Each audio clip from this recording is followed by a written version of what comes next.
नमस्कार. VAJ academy YouTube चॅनलवर आपलं सहर्ष स्वागत आहे. या व्हिडिओमध्ये आपण जिल्हा व सत्र न्यायालयामधील शिपाई या पदासाठी क्रियाशीलता व स्वच्छता चाचणी होणार आहे. मग आता ही क्रियाशीलता व स्वच्छता चाचणी कशा पद्धतीनं द्यायची, म्हणजे तुमचं पुढील इंटरव्ह्यूसाठी सिलेक्शन होईल, ही सगळी माहिती आपण या व्हिडिओमध्ये पाहणार आहोत. तर जिल्हा न्यायालयातील शिपाई या पदासाठी क्रियाशीलता व स्वच्छता चाचणीसाठी निवड झालेल्या सर्व विद्यार्थ्यांचं सर्वप्रथम मनापासून अभिनंदन आणि पुढील वाटचालीसाठी शुभेच्छा. आता आपण नेमकी ही चाचणी कशी द्यायची त्या संदर्भात माहिती पाहूयात. त्याआधी या व्हिडिओला सर्वांनी लाईक करा, शेअर करा आणि VAJ अकॅडमी हे यूट्यूब चॅनल सबस्क्राईब करा. तर सर्वात आधीनं हे लक्षात ठेवा की तुम्ही तिथे गेल्यानंतर तुम्हाला एक बिल्ला दिला जातो ज्याच्यावर नंबर असतो आणि तो तुमच्या पाठीवर लावलेला असतो. आणि तो नंबर कशासाठी असतो की त्यांना जेव्हा मार्किंग द्यायची असते ना, तर तिथे मार्किंग देताना त्या बिल्ल्यानुसार किंवा त्या नंबरनुसार ते मार्किंग देत असतात. मग आता पहिला प्रश्न आहे की प्रत्येक विद्यार्थ्याला एकट्याला स्वच्छता चाचणी द्यावी लागते की ग्रुपमध्ये द्यावी लागते? तर याचं उत्तर आहे विद्यार्थ्यांचा ग्रुप असतो. म्हणजे साधारणपणे सांगायचं झालं की इंटर्नल म्हणजे कोर्टाच्या आतमध्ये जर ती चाचणी घ्यायची असेल तर साधारणपणे 5 विद्यार्थ्यांचा ग्रुप केला जातो आणि जर कोर्टाच्या बाहेर चाचणी असेल तर साधारणपणे 10 विद्यार्थ्यांचा एक ग्रुप केलेला असतो. तर हे झालं सुरुवातीची माहिती. आता दुसरा प्रश्न आहे की बऱ्याच विद्यार्थ्यांना प्रश्न पडतो की ड्रेस कोड काय असावा? तर असा काही निश्चित असा ड्रेस कोड कोणता नसतो त्यांचा.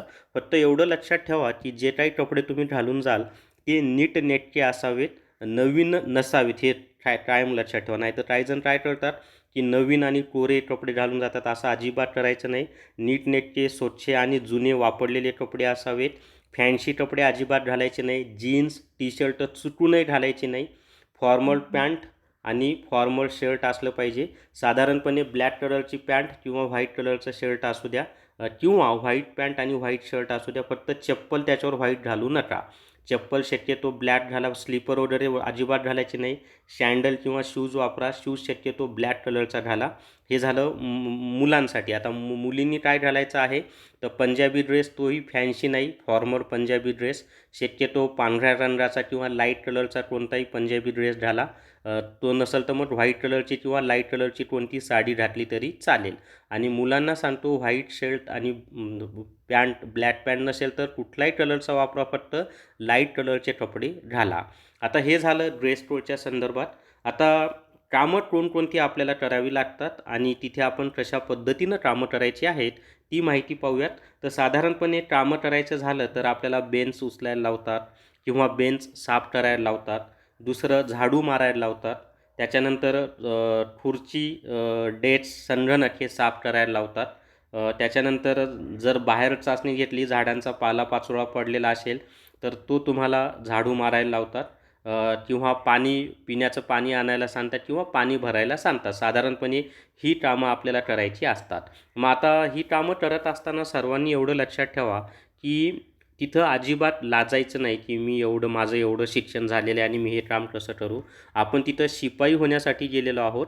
मग त्यांना काय चेक करायचं आहे तर तुम्ही किती प्रामाणिकपणे, त्याच्यानंतर किती प्रामाणिकपणे काम करता, त्याचबरोबर किती वेगाने काम करता, ह्या गोष्टी त्यांना चेक करायच्या आहेत. म्हणजे प्रामाणिकपणे, वेगाने आणि व्यवस्थित व नीटनेटकं काम करू शकता की नाही हे त्यांना चेक करायचं आहे. मग आता समजा तुमचा 10 जणांचा ग्रुप आहे आणि तुम्हाला तिथं 10 झाडू ठेवलेले असतात, 10 सुपल्या ठेवलेल्या असतात. मग तुम्हाला सांगितलं की हे झाडून घ्या. त्याला 2 ते 3 मिनिटाचा वेळ दिलेला असतो. तर वाट पाहायची नाही की माझा शेजारचा काय करतोय किंवा तो झाडू उचलतोय. तर झाडून घ्या म्हणलं की आपण असं तयारीत लागायचं, एकदम फास्टमध्ये जायचं, झाडू उचलायचा, सुपली उचलायची, झाडून घ्यायचं, तो कचरा सुपलीत भरायचा आणि जिथं डस्टबिन वगैरे असेल तिथं नेऊन टाकायचा. पाणी आणा म्हणलं की फास्टमध्ये जाऊन प्रॉपर असं व्यवस्थित पाणी, पूर्ण ग्लास भरायचा नाही, म्हणजे पूर्ण भरायच्या, थोडंसं खाली तो ग्लास घेऊन जाणे. किंवा साफ करा म्हणले की त्यांनी जे डस्ट वगैरे ठेवलेले असतात त्यांनी व्यवस्थित प्रॉपर असं संगणक असेल, डेस्क असेल किंवा खुर्च्या असतील त्या व्यवस्थित साफ झाल्या पाहिजे. धूळ वगैरे कुठे राहिली नाही पाहिजे. म्हणजे एवढं लक्षात ठेवायचे तुम्ही एकदम ॲक्टिव्ह आहात हे त्यांना दिसलं पाहिजे. आणि कुणाकडेही लक्ष द्यायचं नाही, जास्त फालतूच्या गप्पा करायच्या नाही, बोलायचं नाही. फक्त त्यांनी दिलेली सूचना ऐकायची आणि लगेच आपण आपलं काम करायचं. इतरांकडे, आजूबाजूकडे लक्ष द्यायचं नाही. हे व्यवस्थित लक्षात ठेवा. तर तुमच्या लक्षात आले का? ड्रेस रोल सांगितला, ट्रामर काय असतात ते सांगितलं आणि जे काही काम त्यांनी सांगितलं ते कोणाकडे लक्ष न देता आपण जेवढ्या स्पीडमध्ये आणि प्रॉपर पद्धतीनं काम करता येईल ते करण्याचा प्रयत्न करायचा. क्लिअर झालं सर्वांचं? तर हेच तुमचं चेक केलं जातं की तुम्ही किती ॲक्टिव्ह आहात, म्हणजे किती क्रियाशील आहात, किती प्रामाणिक आहात आणि काम प्रॉपर पद्धतीने करू शकता की नाही, हेच त्या ठिकाणी तुमचं चेक केलं जातं आणि तेच आपल्याला त्या ठिकाणी त्यांना दाखवायचं आहे.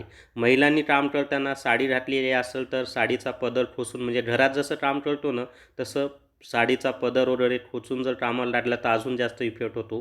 पंजाबी ड्रेसवर ओढणी असेल तर ती घरात काम करताना आपण ओढणी जशा पद्धतीनं बांधतो तशी बांधली तर अजून जास्त इफेक्ट त्या ठिकाणी जाणवतो. तर अशा पद्धतीनं तुम्ही क्रियाशीलता व स्वच्छता चाचणीला सामोरं जाऊ शकता. तुम्हाला सर्वांना क्रियाशीलता व स्वच्छता चाचणीसाठी बेस्ट ऑफ लक. माझ्याकडून शुभेच्छा.